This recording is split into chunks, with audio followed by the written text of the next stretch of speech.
Napadayo ng liga na bawasan ng enerhiya, pambawi ng lakas kasama si Kautol Mukbang pagkain aming napagkasunduan. Diretso ng pamilihan, hindi naman kalayuan, kayang ihabol pang hapunan. Sa likod na din kami tumambay, katawan may pahinga pero kailangan muna lampasan mahiwagang lagusan.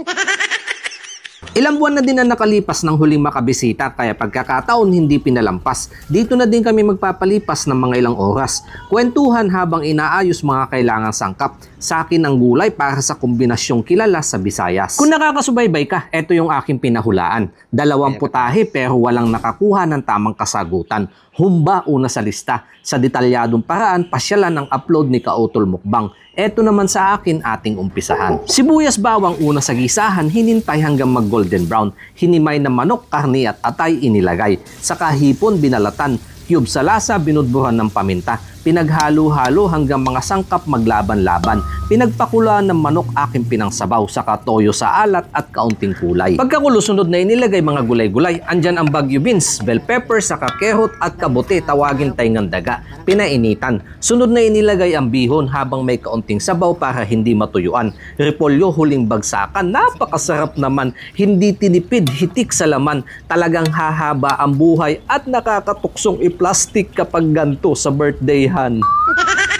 Nakaamoy si Mrs. ng pansit kaya lumpiang isda hinabol sa listahan. Inabot nga lang ng brown out kaya pinagpapawisan. Saka sa likod itinuloy ang prituhan, tilamsik ng mantika maiwasan. Maraming salamat Kautol Mukbang. Inihanda nating hapunan, tara ating pagsaluhan. Thank you Lord sa pagpapala pinagkaloob niyo pong sa amin ngayong araw na ito. Basbasan in Jesus name.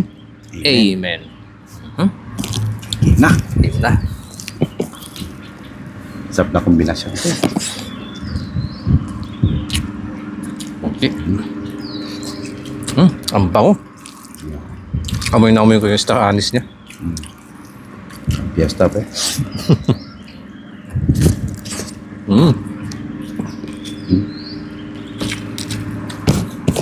Pablim pa rin.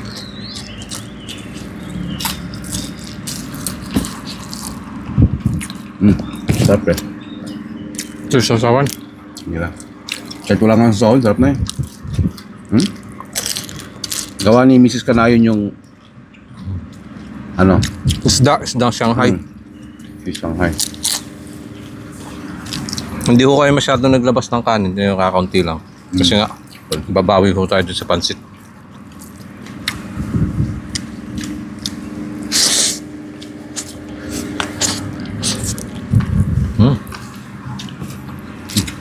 Sarap. Bakit?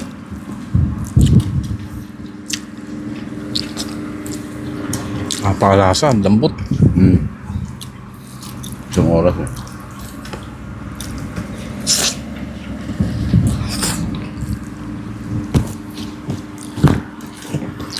Yun lang isda, saka pipahid-pahid sa kanin.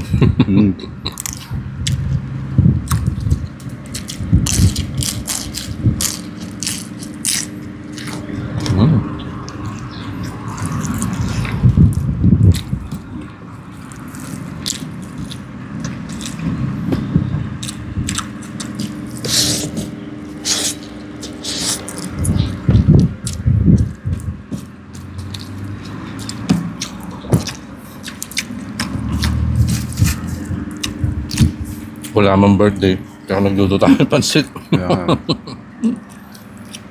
Kasi yung humba sa ano pre, panghanda sa piyesta. Kailangan may pansit din, saka ito. Kanyan, specialty ng Visayas yung humba. Gulay ho dapat yung akin. Eh tinanong ko nga si Kautol dahil siya yung expert sa mga ganyan.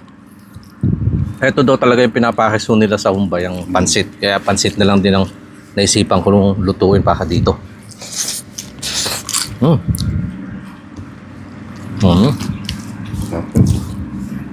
Ngayon ko lang natikman yung kombinasyon niya. Sarap.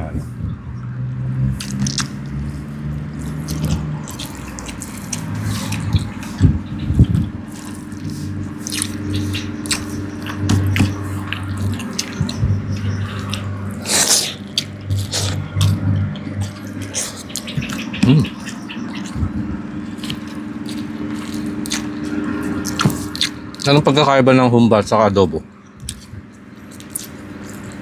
Halos paras lang naman yung ano lang, May star anise. Saka yung may black beans. Saka banana blossom yan. Oo nga pala. Kita ko nalagay mo kanina.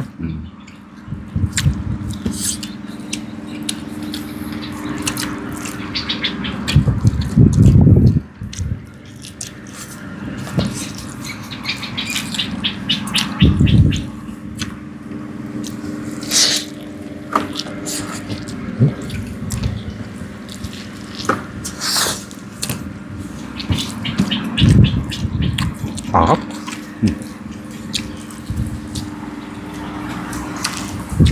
Sakto lang yung timpla rin ng pansit. Biblend talaga.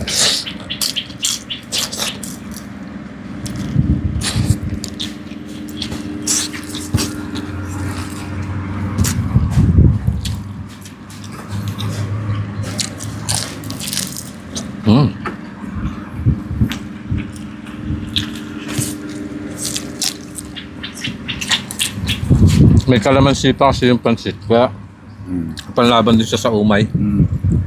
Ang kayo umay nung kaba-kaba. Masarap.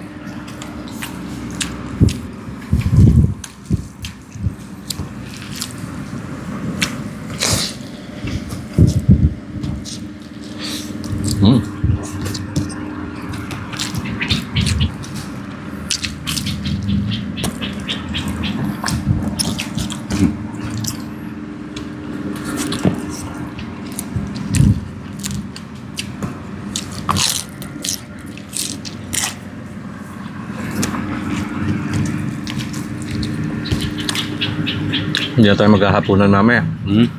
Pahinga lang ng konti. Diretso inom na. Biran na kasi kami magkasama ni Kanayon eh. Kasi medyo malayo ako dito. Mga ilang buwan na kayo hindi nakapunta dito. Mga 6 months na no. Pero nagkikita naman ho kami sa mga ibang lugar. Ibang lugar. Punta kami kinalabas eh. Na Mami Will. Kaya pa nag-outing camping. Hindi lang talaga bumalik yan dito kasi mainit dito sa lugar ko pag summer. Ngayon medyo nag-uulan na kaya yan, lamig-lamig ng tambayan. Kaya nagliga eh dito, basketball.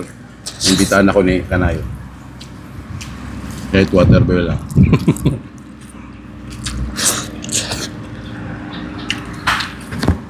Ang lakas pala maglahon nito ng pautol. Direktad mo eh. Opa.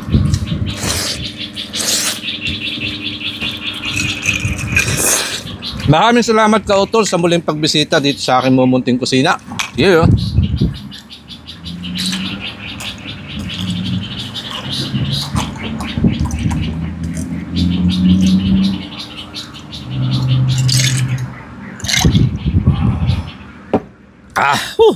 So, Sug. Oh, excuse me po.